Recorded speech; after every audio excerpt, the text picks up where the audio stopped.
तो चलिए बढ़ते हैं आज की कहानी की ओर। दोस्तों, ये उन दिनों की बात है जब मैं चेन्नई में एक ऑफिस में काम किया करता था। ऐसे एक रात जब मैं घर जाने के लिए ऑफिस से बाहर निकलकर ऑटो का वेट कर रहा था कि तभी मेरे फोन की रिंग बज उठी। फोन की रिंग बजते ही जब मैंने पॉकेट से फोन निकाल कर देखा तो वो सुमित का कॉल था, जो मेरा बेहद ही करीबी दोस्त था। और जब मैंने कॉल उठाकर बात की तो पता चला कि वो नशे में धुत है और मुझे अपने पास बुला रहा था। फिर उसने मुझे अपनी लोकेशन बताई। दरअसल उसने बताया कि जो पड़ाव के दाईं तरफ जो कारखाना बंद है वो वहीं पर है। उसने इतनी ज्यादा शराब पी रखी थी कि उसकी जुबान भी लड़खड़ा रही थी। अभी मैं उसे ये बोलने ही वाला था कि मैं आ रहा हूँ कि तभी किसी लड़की की चीखने की आवाज सुनाई पड़ी। उस आवाज को सुनकर मैं घबरा गया।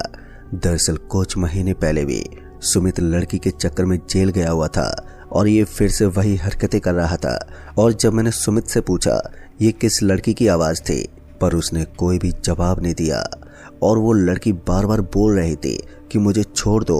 उस लड़की के इतना कहते ही अचानक से फोन कट हो गया और फोन के कट होते ही मैं ऑटो पकड़कर उस कारखाने की तरफ बढ़ने लगा। फिर कुछ समय के बाद जब मैं उस कारखाने के पास पहुंचा तो मैंने उस ऑटो ड्राइवर को पैसे देकर उसे जाने के लिए कहा और फिर वो ऑटो ड्राइवर वहां से चला गया।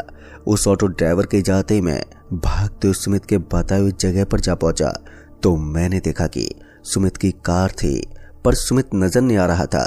और जब मैंने कार के अंदर देखा तो सुमित कार में था और अभी भी वो नशे में ही था। उसे इस तरह देखकर जब मैंने उससे पूछा कि जो तुम्हारे साथ लड़की थी वो कहाँ पर है, मेरे इतना कहने पर उसने मुझे कार के पीछे की सीट की तरफ देखने का इशारा किया। और जब मैंने उस ओर देखा तो उसे देखकर तो मेरे होश उड़ गए।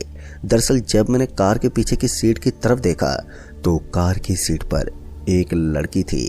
उस लड़की को देखकर लग रहा था कि सुमित ने उसकी इज्जत पर हाथ डाला हो, यानी कि उसकी सुमित ने इज्जत लूट ली हो और वो मूर्छित पड़ी थी। अब ये देखकर तो मेरा सर चकराने लगा और मुझे कुछ भी समझ में नहीं आ रहा था कि अब मैं क्या करूं। तो मैं सुमित को होश में लाने की कोशिश करने लगा और बार बार मैं उससे यही बोल रहा था कि तूने ये क्या कर दिया। पर नशे में होने की वजह से उसे कुछ भी समझ में नहीं आ रहा था। वो कार के अंदर चुपचाप बैठा रहा और ये सब देखकर मुझे कुछ भी समझ में नहीं आ रहा था कि अब मैं क्या करूं। और जब मैंने उस लड़की पर पानी की छींट मारी तो उसमें कोई भी हलचल नहीं हुई। तो मैं उस लड़की को उठाने के लिए जैसे मैंने उसका हाथ पकड़ा तो पता चला कि ये लड़की तो मर चुकी है। अब ये देखकर मुझे एक पल के लिए जैसे सदमा सा लग गया हो और फिर मैं कार से बाहर निकल आया। फिर काफी देर तक सोचने के बाद मैंने उस लड़की को उसी कारखाने के अंदर दफनाना ठीक समझा। तो मैंने उस लड़की को कार से उठाकर मैं उस कारखाने के अंदर लेकर गया और मैंने उस लड़की को उसी कारखाने के अंदर दफना दिया। दोस्तों, उस लड़की को दफनाकर मैं कारखाने से बाहर आकर मैं सुमित की कार को लेकर मैं उसके घर पर आ गया। और जब सुमित के घर वालों ने सुमित को इस हालत में देखा तो वो भी घबरा गए और फिर सुमित को घर के अंदर लेकर गए। सुमित के घर के अंदर जाते ही मैंने सुमित के छोटे भाई को मैंने उसे घर छोड़ने के लिए बोला। मेरे इतना कहते ही वो मुझे घर छोड़ने के लिए कार लेकर मेरे साथ मेरे घर आ गया और मुझे छोड़कर वो वापस चला गया। और जब मैं घर पहुंचा तो मम्मी ने कहा कि आज इतना लेट कैसे हो गए तुम। तो मैंने मम्मी से कहा कि आज कुछ ऑफिस में ज़्यादा ही काम था ना, जिस वजह से मुझे घर आने में इतना वक्त हो गया।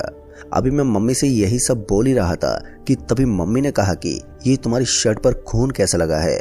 मम्मी की ये बात सुनकर मेरी तो सिट्टी बिट्टी ही गुल हो गई।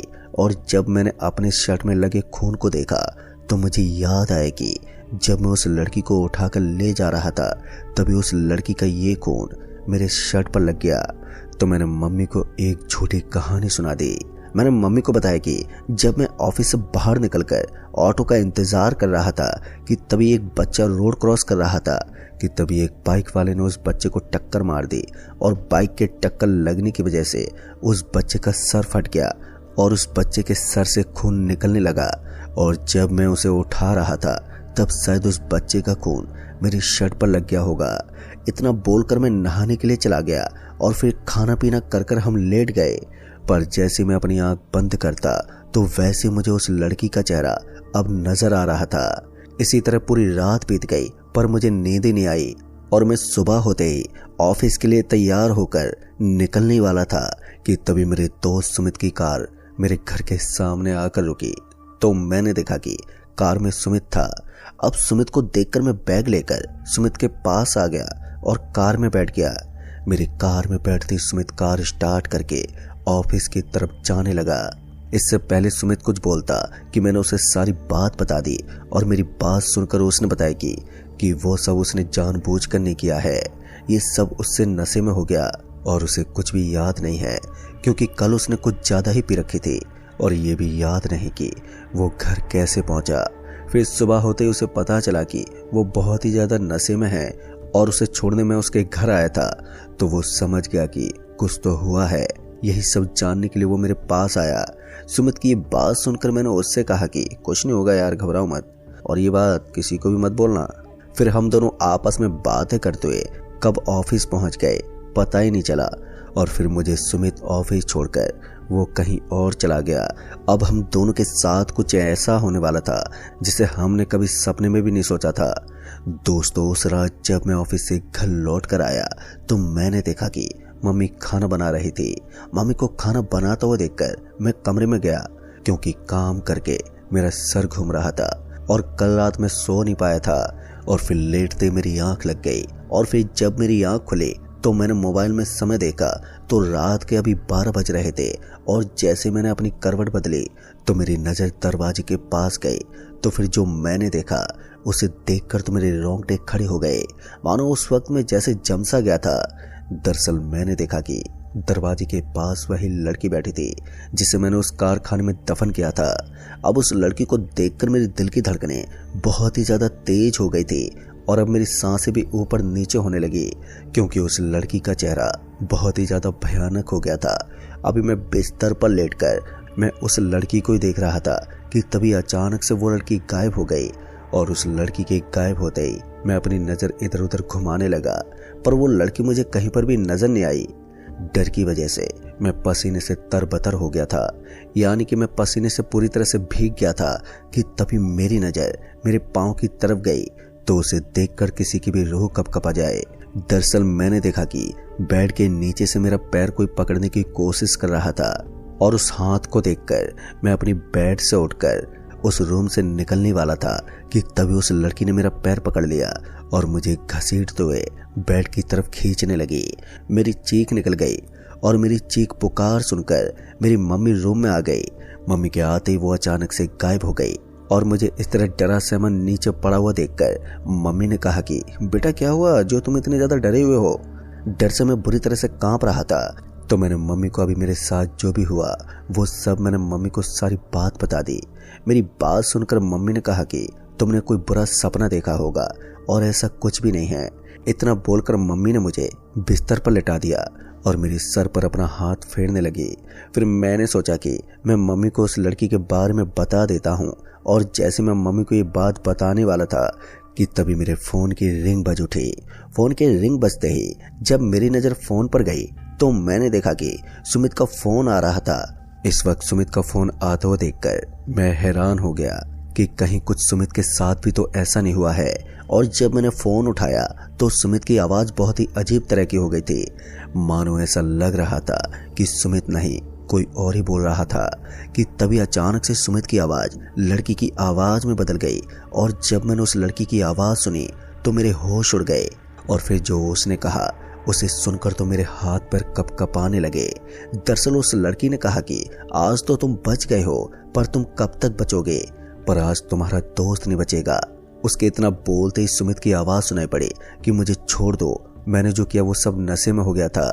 उसके इतना बोलते ही फ़ोन कट हो गया और फ़ोन के कट होते ही फिर जब मैंने फ़ोन किया तो फ़ोन की रिंग तो जा रही थी पर सुमित फ़ोन नहीं उठा रहा था। तो मैंने फ़ोन कट करके सुमित के घर पर फ़ोन किया तो सुमित के घर पर भी किसी ने फ़ोन नहीं उठाया। फिर मैंने दोबारा से कॉल किया तो उसकी मम्मी ने फ़ोन उठा लिया। फ़ोन के उठाते ही मैंने उसकी मम्मी को बताया कि सुमित की जान को खतरा है। अब मेरी ये बात सुनकर उनके भी होश उड़ गए। वो फ़ोन वहीं पर छोड़कर भागते हुए सुमित के रूम की तरफ गई और फिर उनकी मुझे एक चीख सुनाई पड़ी और मैं फ़ोन पर हेलो हेलो ही कर रहा था पर कोई भी जवाब नहीं आ रहा था। और फिर सुमित के छोटे भाई ने फ़ोन को उठाया तो फिर जो उसने बताया उसे सुनकर तो मेरे होश उड़ गए। दरअसल उसने बताया कि भैया ने अपना गला ब्लेड से काट लिया है, जिससे उनकी मौत हो गई है। अब उनकी ये बात सुनकर मैं समझ गया कि ये सब उसी लड़की ने किया है। उसके इतना कहते ही मैंने उससे कहा कि मैं आ रहा हूँ। इतना बोलकर मैंने फोन रख दिया और फोन के रखते मैंने मम्मी को सुमित के गला काटने की बात बताई। अब मेरी ये बात सुनकर मम्मी भी हैरान हो गई और मुझे सुमित के घर के लिए चलने के लिए कहा। मम्मी के इतना कहते मैं और मम्मी दोनों साथ में बाइक से सुमित के घर की तरफ जाने लगे। और कुछ समय के बाद जब मैं और मम्मी सुमित के घर पहुंचे तो सुमित की मम्मी उसके पास बैठकर रो रही थी और साथ ही उसका छोटा भाई भी। उन दोनों को रोता हुआ देखकर मम्मी उन दोनों के पास बैठ गई और सुमित का खून पूरे रूम में बिखरा हुआ था। उसे देखकर लग रहा था कि उसे बहुत तड़पा तड़पा कर उस लड़की ने मारा है।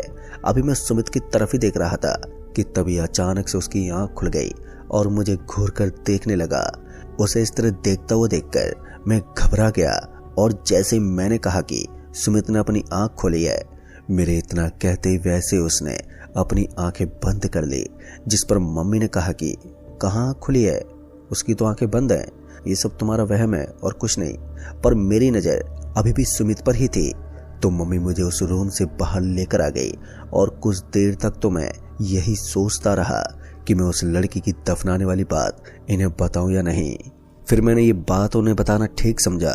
मैंने मम्मी को उस लड़की के बारे में सारी बातें बता दी और मेरी बात सुनकर मम्मी के होश उड़ गए और उसने ये भी कहा कि वो मुझे भी नहीं छोड़ेगी। जिस पर मम्मी ने कहा कि तुम दोनों ने उस लड़की के साथ बहुत ही बुरा किया है और उसकी आत्मा तुम दोनों को मारने के लिए भटक रही है। दोस्तों, सुबह होते मम्मी वहां से मुझे घर पर लेकर आ गई और घर पहुंचते हुए कुर्सी पर बैठ गया और मम्मी रूम के अंदर चली गई। अभी मैं कुर्सी पर ही बैठा था कि तभी अचानक मेरी उंगलियां अकड़ने लगी और देखते ही देखते अब हाथ भी अकड़ने लगे थे। अभी मैं हाथ को सीधा करने की कोशिश ही कर रहा था कि तभी मम्मी रूम से बाहर निकल कर आई। तो मुझे इस तरह देखकर वो घबरा गई। मम्मी को घबराते हुए देखकर मैंने मम्मी से कहा कि मम्मी ये सब वो लड़की कर रही है। और देखते ही देखते मेरे पैर भी अकड़ने लगे और मैं कुर्सी से नीचे गिर पड़ा। तभी मम्मी मेरे पास आई और मुझे उठाने लगी, पर अब मुझसे उठा भी नहीं जा रहा था। पर मम्मी ने जैसे तैसे करके मुझे उठाकर मेरे रूम में लिटा दिया और फिर किसी बाबा के पास फोन करके बोलने लगी कि कहाँ पर पहुंचे हो। मेरी तरफ देखकर मम्मी बाबा को सब कुछ बताने लगी और फूट फूट कर रोने लगी। और अब धीरे धीरे मेरा पूरा शरीर अकड़ गया था और अब मैं कुछ बोल भी नहीं पा रहा था। मुझे इस तरह देखकर मम्मी ने कहा कि बाबा आ रहे हैं। इतना बोल तो मम्मी ने फोन रख दिया और तभी मुझे कार की हॉर्न सुनाई पड़ी और फिर अचानक से मेरी आंखों के सामने अंधेरा छा गया। और फिर जब कुछ समय के बाद मेरी आंख खुली तो बाबा मेरे सामने खड़े थे और कुछ दूरी पर मम्मी जख्मी हालत में बैठी थी और मेरे बगल में उस लड़की की आत्मा थी जिसे मैंने दफनाया था। पर वो लड़की बार बार ये बोल रही थी कि मैं इसे जिंदा नहीं छोड़ूंगी, जिसने मुझे जिंदा दफना दिया। उस लड़की की ये बात सुनकर मैंने बाबा से कहा कि बाबा जब मैंने देखा तो ये मर गई थी। जिस पर लड़की ने बताया कि जब मुझे तुम दफना रहे थे तब मैं जिंदा थी और तुमने मुझे जिंदा ही दफना दिया। इतना बोलकर वो अचानक से गायब हो गई और ये कहकर गई कि मैं तुम्हें भी जिंदा नहीं छोड़ूंगी। दोस्तों, उस लड़की की ये बात सुनकर बाबा ने कहा कि वो अपना बदला लेकर रहेगी, पर मैं तुम्हें एक ताबीज देता हूँ जिससे वो तुम्हें कुछ भी नहीं कर पाएगी। पर याद रखना, वो ताबीज कभी भी अपने से दूर मत करना, नहीं तो वो कभी भी आकर तुम्हारी जान ले सकती है। इतना बोलते हुए बाबा ने अपने थैले में से एक ताबीज निकाल कर दिया और मुझे पहनने के लिए कहा। बाबा के इतना कहते मैंने अपने गले में वो ताबीज पहन लिया और साथ ही मम्मी को भी बाबा ने एक ताबीज पहनने के लिए दिया। और फिर बाबा ने घर को चारों तरफ से अपनी तंत्र विद्या से बांध दिया कि उस लड़की की आत्मा इस घर के अंदर ना पाए। और फिर बाबा चले गए। बाबा के जाते ही मैंने मम्मी से पूछा कि ये चोट कैसे लगी। तो मम्मी ने बताया कि जब मैं तुम्हारे पास खड़ी थी और तुम्हारे सर पर अपना हाथ फेर रही थी कि तभी वो लड़की तुम पर हावी हो गई। वो तो अच्छा हुआ कि सही वक्त पर बाबा आ गए, नहीं तो आज मैं जिंदा नहीं होती। दोस्तों, इस घटना को बीते हुए अब 5 साल हो गए हैं और उस ताबीज को हमने कभी भी अपने से दूर नहीं किया है, जिस वजह से उस लड़की की आत्मा हमें कभी भी दिखाई नहीं देती है। पर उसका डर आज भी मेरे जहन में बसा हुआ है कि कभी न कभी तो वो अपना बदला लेने जरूर आएगी। और इसी कसम में हमारा जीवन ऐसे बीत रहा है। तो दोस्तों इस कहानी में बस इतना ही। कहानी आपको पसंद आई हो तो वीडियो को लाइक शेयर कमेंट जरूर कर दें, और साथ ही अगर आप चैनल पर नए हैं तो चैनल को भी सब्सक्राइब जरूर कर दें। जल्द ही मिलूंगा ऐसी एक और खौफनाक घटना के साथ। तब तक के लिए बाय एंड टेक केयर।